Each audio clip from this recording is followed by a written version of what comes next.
인간에게는 여러 가지의 다양한 욕구가 있습니다. 그 중에서 가장 강한 것 중에 하나가 인정을 받으려는 욕구입니다. 누구에겐가 인정을 받으면 살 가치를 느끼게 되지요. 특별히 자신에게 중요한 사람에게 받는 인정은 그만큼 더 강한 만족감을 줍니다. 그런 점에서 부모가 자녀를 인정해 주는 것은 매우 중요한 일입니다. 부모에게 충분히 인정을 받지 못하고 자랐기 때문에 자라고 나서도 끊임없이 인정을 추구하며 사는 그럼으로써 문제를 일으키게 되면 그런 것을 심리학에서는 파에돈 컴플렉스라 그렇게 부르는 것으로 알고 있습니다. 인간은 의식이 발전되기 이전에도 자신이 인정받고 있는지 거부당하고 있는지를 알게 됩니다. 태중에서부터 그것을 느낀다는 주장도 있습니다. 원치 않는 그런 임신으로 인해서 태어난 아이들이 상대적으로 문제를 많이 겪는 이유가 여기에 있다고 하지요. 태중에 있을 때부터 그 엄마가 지속적으로 이거 큰일 났다, 이거 잘못되었다, 얘 아이가 태어나면 안 되는데 하는 그런 생각으로 인해서 아이에게 거부당하는 그런 아이가 거부당하는 느낌을 받는다는 것이지요. 어린아이에게는 엄마가 세계의 전부입니다.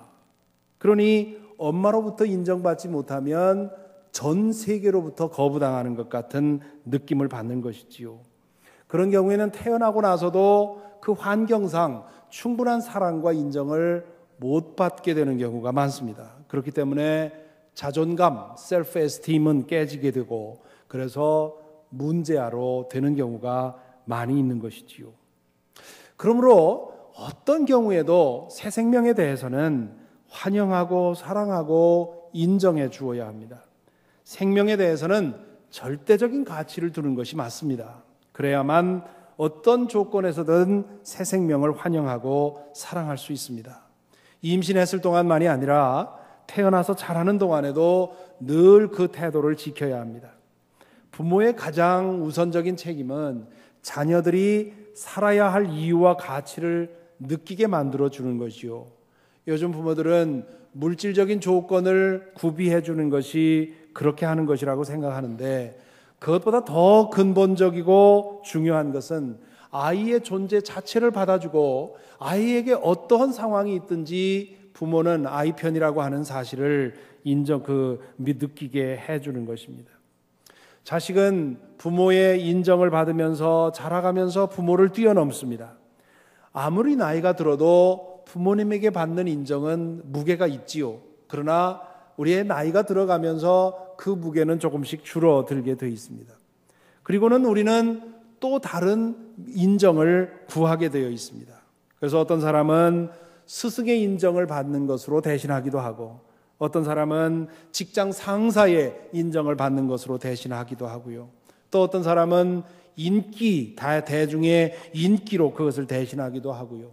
또 많은 사람들은 친구들, 피어들의 인정을 중요하게 생각을 합니다. 어찌 보면 인간은 죽을 때까지 인정을 구하며 산다고 할 수 있습니다. 인정받지 못하면 더 이상 살 이유를 찾을 수 없기 때문에 그렇게 인정에 목매고 사는 것이지요. 그런데 인정받고 싶어 하는 우리의 욕구는 마치 바닥이 없는 구멍과 같아서 아무리 퍼부어도 만족할 줄을 모릅니다. 또한 사람에게서 받는 인정이라는 것이 믿을 수가 없습니다. 그렇게 칭찬하다가 하루아침에 돌아서서 비난하는 것이 인간의 심정입니다.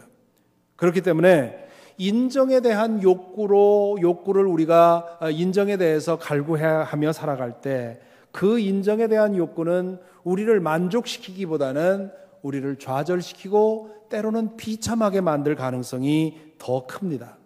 그래서 때때로 그것 때문에 스스로 목숨을 취하는 그런 불행한 일도 있고요. 혹은 포기하고는 마음대로 살아가는 그런 사람도 있습니다.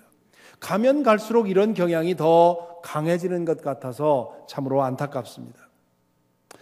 그런데 여러분, 이 질기고도 질긴 인정의 욕구는 하나님을 잊는 데서 오는 증상이라는 사실을 아십니까? 알고 보면 창조주 하나님은 피조물인 우리에게 부모보다도 더 가까운 분이고요, 부모보다도 더 중요한, 더 무게 있는 분입니다. 우리가 어릴 때는 부모가 세상의 전부입니다. 그러나 나중에 철이 들어서 하나님을 만나고 나면 하나님이 세상의 전부인 것을 알게 됩니다. 따라서 그 하나님에게 인정을 받으면 우리는 더 이상 다른 사람에게서 인정을 구할 필요가 없습니다. 하나님에게서 받는 그 충분한 사랑은 파에돈 컴플렉스까지도 한 방에 치료할 수 있는 강력한 힘을 가집니다. 오늘 우리는 교회력에 따른 성서일과 렉셔너리에 맞춰서 이사야서 42장 1절부터 4절을 읽었습니다. 여기서 우리는 하나님의 전폭적인 인정과 사랑을 받는 사람의 이야기를 보게 됩니다. 1절에 보면 이렇게 말씀하시지요. 나의 종을 보아라. 그는 내가 붙들어주는 사람이다. 내가 택한 사람, 내가 마음으로 기뻐하는 사람이다. 내가 그에게 나의 영을 주었으니 그가 몇 민족에게 공의를 베풀 것이다. 누구를 만나서 아들이나 딸을 자랑스럽게 생각하는 사람들은 This is my son. 이게 내 딸입니다. 내 아들입니다. 내 아들 좀 보십시오. 하고 그렇게 자랑을 하지요. 그런 자부심, 그런 것이 이 나의 종을 보아라 하는 한마디에 묻어나고 있습니다. 그러면서 이 말씀을 하시는 분이 하나님이신데 하나님이 그 종에 대해서 세 가지 단어를 사용을 하셔서 그 종에 대한 하나님의 신뢰와 인정과 사랑을 표현합니다. 첫째는 내가 붙들어주는 사람이다. I uphold him. 천지의 창조주이신 하나님이 붙들고 계시다면 무엇이 더 필요하겠습니까? 두 번째 단어는 내가 택한 사람, I chose him. 하나님의 기준으로 택하여 불렀다는 말입니다. 셋째는 내가 기뻐하는 사람이다. I am pleased with him. 나는 이 종으로 인해서 내가 기쁘다. 이 종이 나에게 기쁜 일을 해줘서가 아니라 그냥 나는 이 종 보기만 해도 기쁘다. 그런 얘기입니다. 도대체 이 종이 누구이기에 하나님으로부터 이렇게 전폭적인 인정과 사랑을 받고 있는 것입니까? 이사야를 통해서 이 말씀이 선포되었을 때로부터 지금까지 도대체 이 종이 누구냐 하는 것에 대해서 많은 학자들이 의문을 제기해 왔습니다.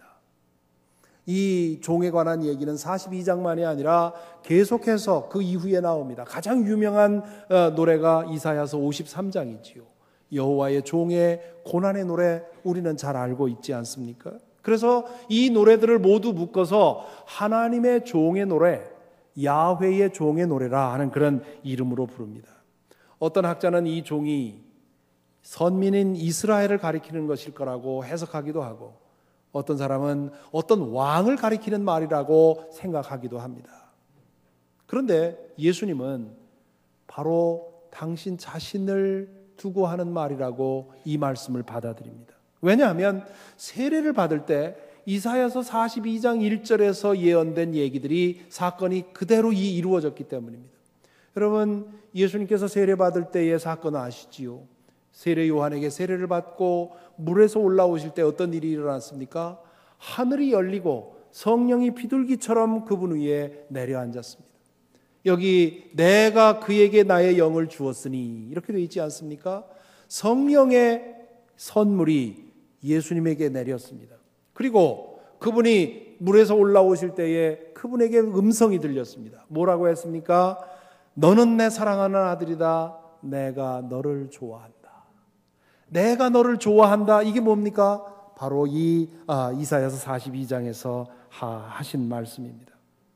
결국 예수님은 하나님께서 당신을 이 이사야를 통해서 예언한 그 여호와의 종의 사명을 완수하도록 당신을 세우셨다는 사실을 이 말씀과 이 사건을 통해서 경험하게 된 것입니다. 그런 까닭에 예수님에게 있어서 가장 중요한 성경 말씀이 바로 이 종의 노래가 되었습니다. 예수님은 이 말씀을 끊임없이 유대인들이 그렇게 하듯이 암송하고 묵상하고 했을 것입니다.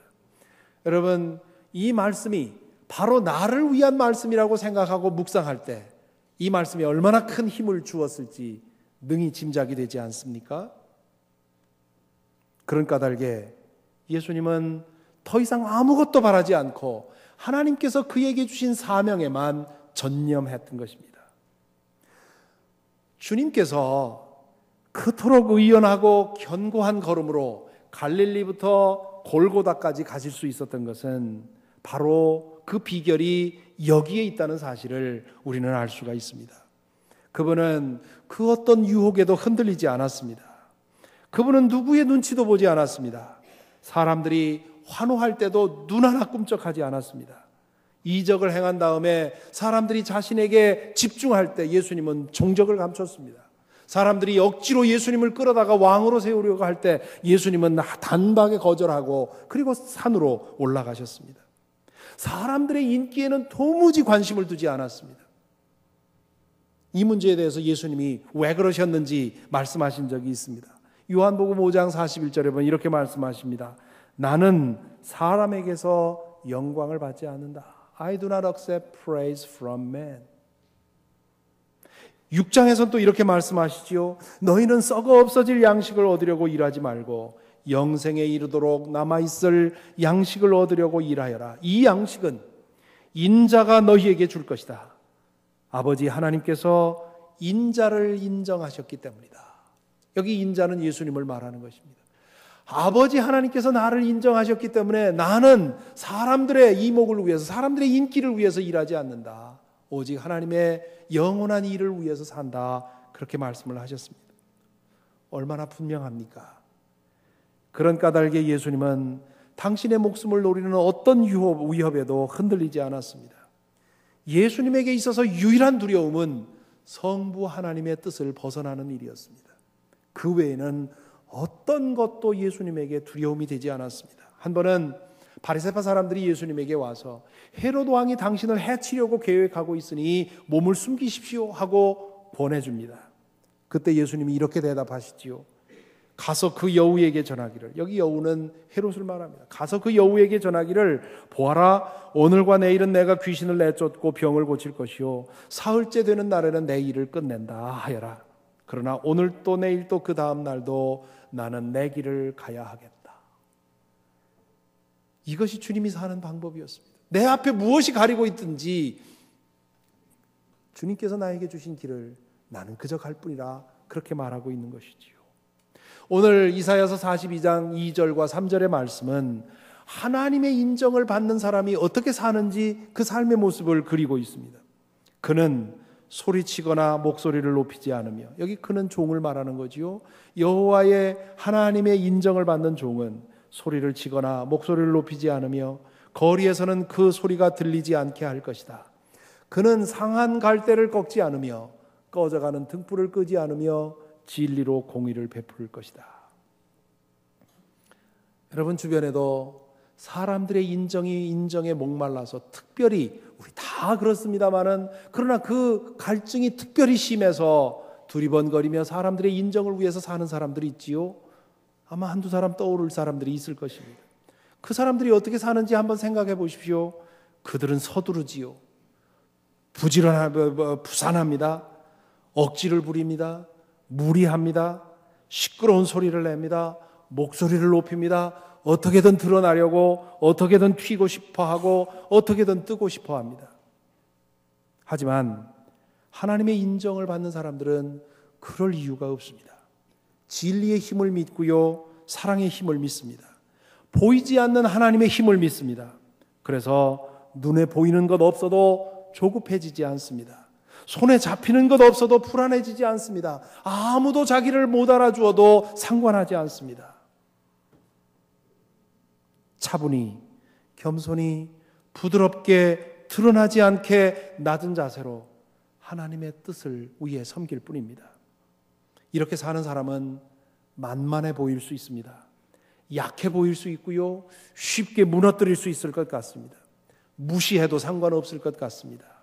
하지만 실은 가장 강한 사람입니다. 한국의 과거에 어느 자동차 그 선전 카피에 소리 없이 강하다라는 말이 있었습니다. 하나님의 인정을 받고 살아가는 사람이 그렇습니다. 드러내지 않고 소리내지 않고 하지만 그러나 진정으로 강한 사람입니다. 그래서 오늘 이사야 42장 4절에서 이렇게 말하지요. 그는 쇠하지 않으며 낙담하지 않으며 끝내 마침내 세상에 공의를 세울 것이니 먼 나라에서도 그의 가르침을 받기를 간절히 기다릴 것이다. 사람들의 인정에 목말라 부산을 떠는 사람들은 대단한 것을 이룰 것 같습니다. 남보다 빠른 것 같지요. 매우 강해 보입니다. 하지만 실은 정반대입니다. 그 마음속에는 다른 사람에게 인정받지 못하면 불안해서 어쩌지 못하는 연약한 자아가 있습니다. 그들은 쉽게 지칩니다. 결과로 인해서 낙심합니다. 쉽게 부러집니다. 스스로 목숨을 취하는 사람들 대부분은 이런 사람들입니다. 반면에 하나님의 인정을 받고 살아가는 사람들은 결코 지치지 않고요, 낙심하지 않고 포기하지 않습니다. 그것이 예수님의 삶을 통해서 입증되지 않았습니까? 사랑하는 성도 여러분, 여러분은 어떻게 살고 있습니까? 혹시 사람들의 인정을 받기 위해 끊임없이 두리번거리며 살고 있는 것은 아닙니까? 채워지지 않는 인정의 욕구 때문에 끊임없는 불안감에 시달리고 있는 것은 혹시 아닙니까? 혹은 어떤 방법으로도 채워지지 않으니 그저 기법하고 살아가고 있는 것은 아닙니까? 우리도 예수님처럼 살 방법은 없겠습니까? 그분처럼 하나님의 인정을 받고 세상을 다 얻은 것처럼 그런 마음으로 누가 알아주든 알아주지 않든 드러나든 드러나지 않든 나에게 주어진 일을 겸손하게 섬기며 아무 것에도 구애받지 않고 당당하게 살아가는 그런 삶을 우리는 살 수 없겠습니까? 아, 그거야 예수님이니까 했지요. 우리 같은 사람이 어떻게 그렇게 살 수 있습니까? 그렇게 반문하고 싶은 분이 계실지 모르겠습니다. 반은 맞고 반은 틀린 말입니다. 우리와 예수님 사이에는 물론 건너갈 수 없는 넓은 거리가 있습니다. 우리가 감히 예수님처럼 되리라고 생각할 수는 없습니다. 하지만 우리도 하나님처럼 예수님과 똑같은 그런 인정과 사랑과 신뢰를 경험하고 살아갈 수 있습니다. 아니, 하나님께서는 이미 그 모든 것을 십자가를 통해서 우리에게 주셨습니다. 문제는 우리가 그것을 모르고 살고 있거나 알기는 알아도 믿어지지 않는 데 문제가 있습니다. 우리를 향한 하나님의 그 전폭적인 사랑을 믿지 못하게 하는 장벽이 바로 하나님과 우리 사이에 놓여 있는 벽입니다. 그게 죄입니다. 우리는 죄 중에서 태어났고요. 그리고 무수한 죄를 범하고 살아갑니다. 만일 자신에게는 죄가 없다고 생각하는 사람이 있다면 죄가 뭔지 모르는 거거나 아니면 자기 자신이 어떤 존재인지 모르거나 둘 중에 하나일 것입니다. 예수 그리스도를 주님으로 영접하고 그분의 보혈로서 죄 씻음을 받고 나면 그 벽이 사라지지요. 하나님의 사랑받는 자녀로 회복된 것입니다. 그렇게 되면 하나님의 자녀인 우리는 아버지이신 하나님의 사랑을 믿을 수 있습니다. 예수 그리스도를 주님으로 영접하지 않은 사람들은 죄 스스로 쌓은 죄의 장벽 때문에 이미 주어진 하나님의 사랑, 그 사랑을 믿을 수 없지만 보혈의 은혜를 입은 사람들은 그 사랑을 믿을 수가 있습니다. 경험할 수 있습니다. 하지만 과거에 지은 죄에 대한 기억과 내가 하나님의 뜻대로 충분히 살지 못하고 있다고 하는 그런 죄의식 때문에 우리는 자주 그 사랑을 의심합니다. 그럴 리 없다고 생각하지요. 지난주에 저는 이게 다른 사람의 얘기가 아니라 바로 저 자신의 얘기라는 사실을 또 한 번 경험했습니다. 몇 달 전에 새해 계획을 세우다가 새해맞이 기도회를 이번에는 밤에 해보자. 새벽에 하니까 나올 수 있는 분도 적고 또 충분히 기도하고 찬양하지도 못하니 올해는 저녁에 한번 해보자. 그렇게 우리 부목사님들이랑 계획을 세웠습니다. 그리고는 그런 얘기를 했습니다. 많이 모이지 않을지 모른다. 불과 한 20, 30명 모일지 모르지만 처음 시작이니까 마음을 모아서 해보자. 그렇게 계획을 했습니다. 지난 화요일 날 첫날 뚜껑을 열어보고는 저와 부목사님들이 깜짝 놀랐습니다. 화요일 저녁 여러분 아다시피 전에 그동안 볼 수 없었던 기록적인 한파가 우리를 습격을 했습니다. 하지만 예배당하는 교우들이 그득히 모였습니다. 찬양을 부르는데 이쪽 저쪽에서 눈물을 훔치는 분들을 보게 되었습니다. 말씀을 듣는 눈빛에서 간절한 열망을 보았습니다. 공동의 기도 제목을 두고 합심하여 기도할 때 뜨거움을 느꼈습니다. 하루만이 아니라 나흘 내내 그랬고요. 마지막 날에는 보통 부흥회보다도 더 많은 분들이 함께 모여서 기도했습니다. 그리고 기도가 끝나고 목회자들이 기도해 드릴 때 많은 분들이 나오셔서 기도를 받으면서 깨지고 무너지고 주의 은혜에 젖는 것을 경험을 했습니다. 저는 교우들의 영적 열망이 그렇게 깊고 뜨거운지 몰랐습니다. 돌아보면서 야, 이거 하마터면 큰일 날 뻔했다 하는 생각을 하게 되었습니다. 하나님의 은혜를 사모하는 열망이 그렇게 큰데 그것에 적절한 시간에 응답하지 않았다면 우리 교회는 올해에 영적으로 깊은 침체에 빠질 수 있었겠다 생각을 했습니다. 제가 그 증상을 진단하고서 이걸 치료하자 하는 뜻으로 계획한 것은 아닌데 지나고 보니 주님께서 그 큰 질병을 예방하도록 저와 우리 목사님들을 인도하신 것입니다. 둘째 날 기도회가 끝나고 그 다음 날 아침에 예배실에서 기도하면서 저는 하나님에게 항복했습니다. 제가 알지도 못하는 사이에 하나님께서 저를 인도하셔서 너무도 세심하고 정확하게 교우들이 필요한 것을 채우게 하신 것에 감사를 드렸습니다.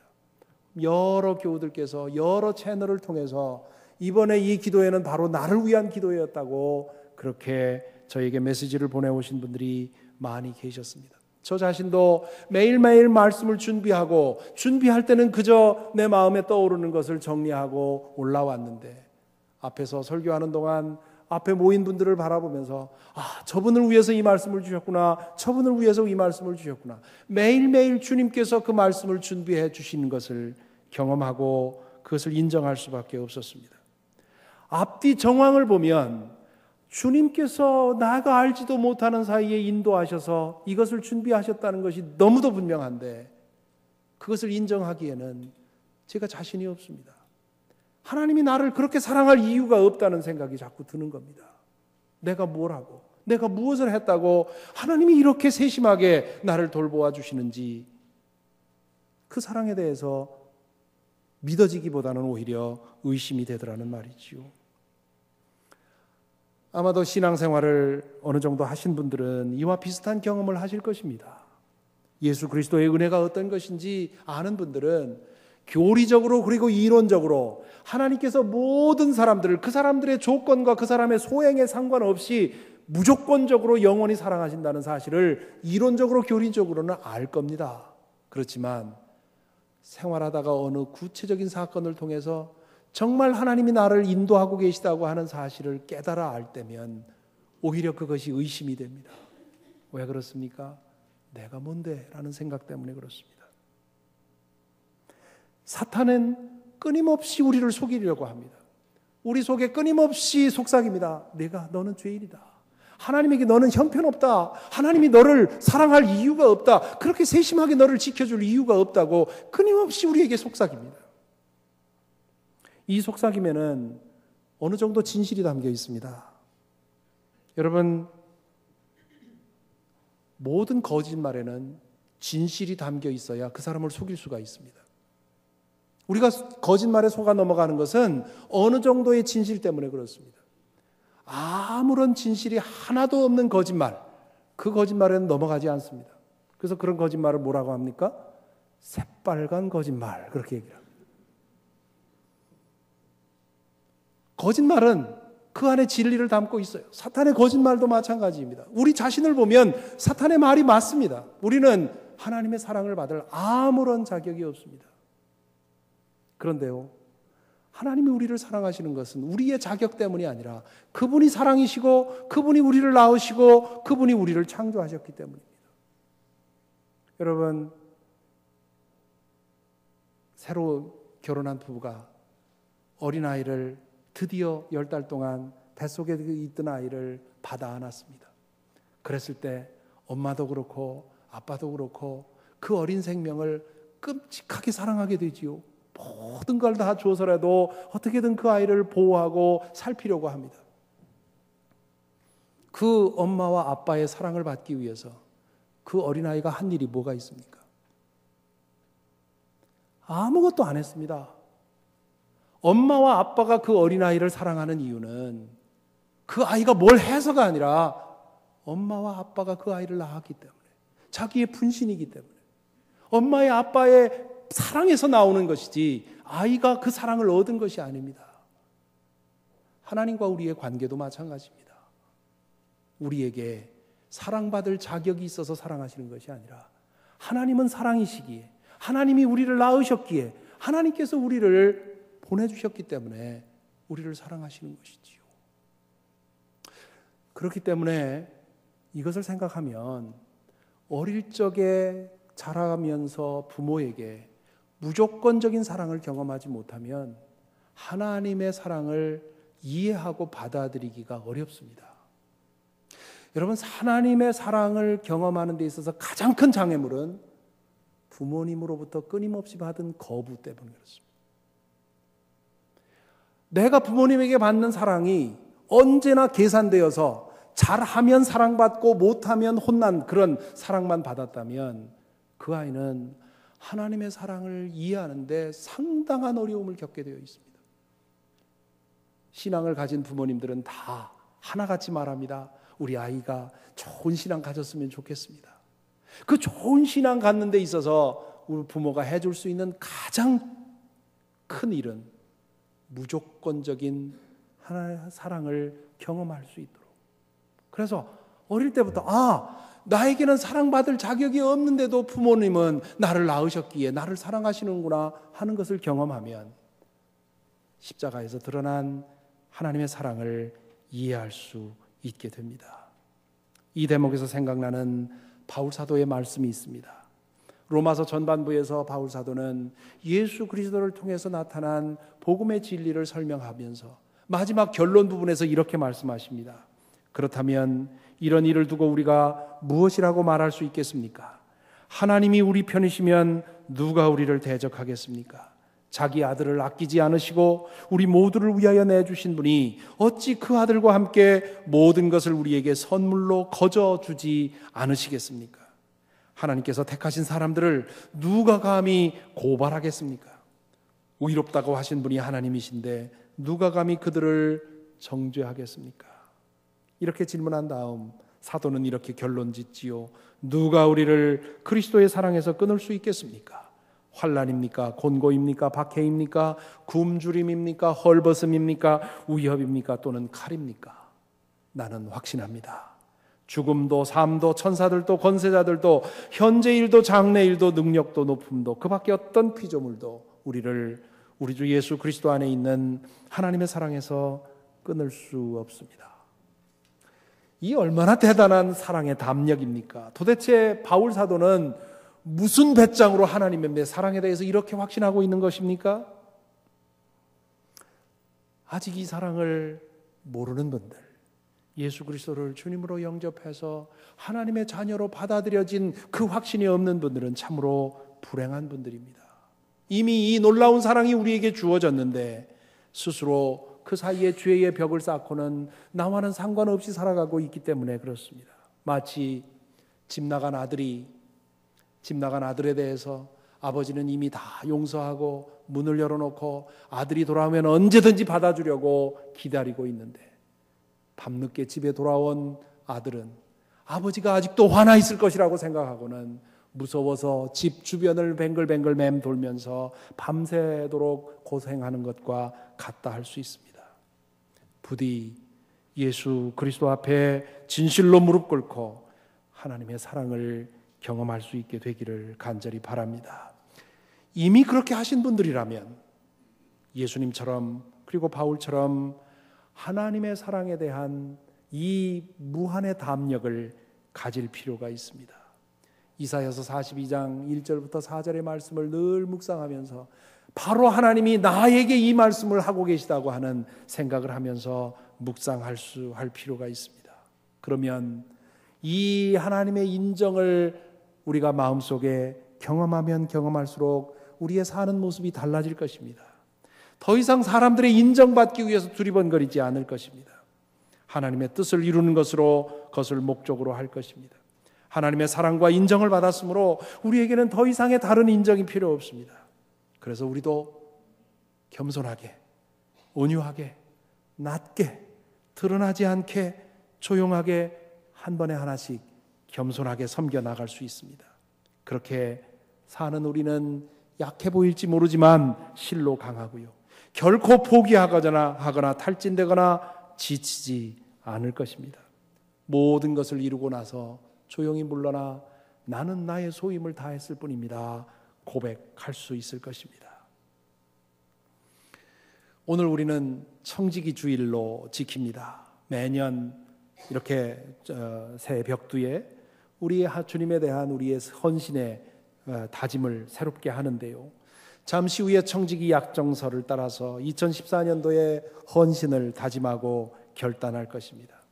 올 한 해 동안 우리 워싱턴 한인교회를 통해서 하나님께서 복음의 그 빛을 드러내게 하기 위해서 우리가 전보다도 작년보다도 더 한층의 더 높은 결단과 헌신을 해야 할 것입니다. 그러기에 앞서서 먼저 하나님과 우리의 관계를 확인해 보십시다. 과연 우리는 하나님께서 우리를 얼마나 사랑하시는지, 얼마나 인정하시든지, 얼마나 든든히 붙잡고 계신지, 내 종을 보아라 라고 우리 자신에게는 자랑할 것 없지만 하나님은 여전히 우리를 그렇게 주둔하시고 그렇게 신뢰하신다고 하는 사실을 우리가 믿을 수 있어야 합니다. 그런 믿음으로, 그런 사랑으로 섬기고 봉사해야 합니다. 우리가 하는 것이 더 많은 축복을 받기 위한 것도 아니고요, 목사에게 눈에 잘 들게 하자고 하는 것도 아니고요, 또한 사람들에게 인정받자고 하는 것이 아닙니다. 교회 안에서의 우리의 헌신은 오직 하나님께서 우리에게 주신 은혜에 감사해서 하는 것입니다. 그렇게 될 때 우리는 2014년을 완주하고도 남는 그런 열정이 우리 속에 머물러 있게 될 것입니다. 그 열정을 가지고 올 한 해 동안 신실하게 섬기는 저와 여러분이 되기를 간절히 기원합니다. 기도하겠습니다.